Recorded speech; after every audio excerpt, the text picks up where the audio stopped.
Welcome to S4 నేను మీ రమ్య. దక్షిణాది సినీ పరిశ్రమలో ప్రతిష్టాత్మకంగా తెరకెక్కుతున్న ఎంఎస్ సుబ్బలక్ష్మి బయోపిక్ పై ఆసక్తి రోజు రోజుకు పెరుగుతుంది. ప్రముఖ గాయని, భారతరత్నగా గుర్తింపు పొందిన ఆమె జీవితాన్ని వెండితెరపై ఆవిష్కరించే ప్రయత్నాలు జరుగుతున్నాయనే వార్తలు కొంతకాలంగా వినిపిస్తున్నప్పటికీ చిత్ర బృందం నుంచి ఇప్పటి వరకు అధికారిక ప్రకటన వెలువడలేదు. ఈ ప్రాజెక్ట్కి గౌతమ్ తిన్నూరి దర్శకత్వం వహించుతున్నారనే ప్రచారం జరుగుతుండగా ప్రధాన పాత్రలో ఎవరు నటిస్తున్నారనే అంశం సినీ కథలో చర్చనీయాంశంగా మారింది. తొలుత సాయి పల్లవి పేరు బలంగా వినిపించింది. సాంప్రదాయబద్ధమైన పాత్రలను సహజంగా పోషించగల సామర్థ్యం ఉండడంతో ఆమె ఈ పాత్రకు సరైన ఎంపికగా భావించారు. అయితే తరువాత రుక్మిణి వసంత్ పేరు తెరపైకి వచ్చింది. ఆమె నటనకు వచ్చిన ప్రశంసలు నేపథ్యంలో కొత్త ముఖంతో ఈ బయోపిక్ని రూపొందించాలనే ఆలోచనలో మేకర్స్ ఉన్నారనే వార్తలు ప్రచారంలోకి వచ్చాయి.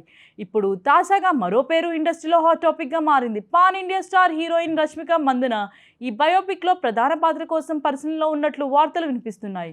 ఆమెకు ప్రత్యేకంగా లుక్ టెస్ట్ నిర్వహించాలని ప్రముఖ కాస్ట్యూమ్ డిజైనర్ నీరజ్ కోనా ఈ సందర్భంగా ప్రత్యేక కాస్ట్యూమ్ రూపొందించారనే ప్రచారం జరుగుతోంది.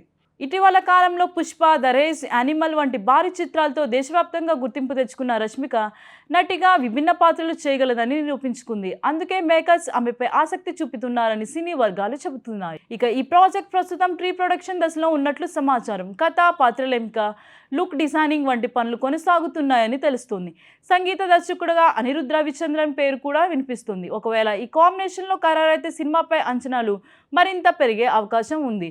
అయితే సాయి పల్లవి, రుక్మిణి వసంత్ లేదా రష్మిక మందన ఎంపికపై ఇప్పటి వరకు ఎలాంటి అధికారిక ధృవీకరణ లేదు. కాబట్టి ప్రస్తుతం వినిపిస్తున్న వార్తలు ఊహాగానాలుగా చూడాల్సి ఉంటుందని, అధికార ప్రకటన వచ్చిన తరువాత ఈ ప్రతిష్టాత్మక బయోపిక్లో ఎంఎస్ సుబ్బలక్ష్మి పాత్రను ఎవరు పోషిస్తారనే విషయంపై స్పష్టత రానుంది.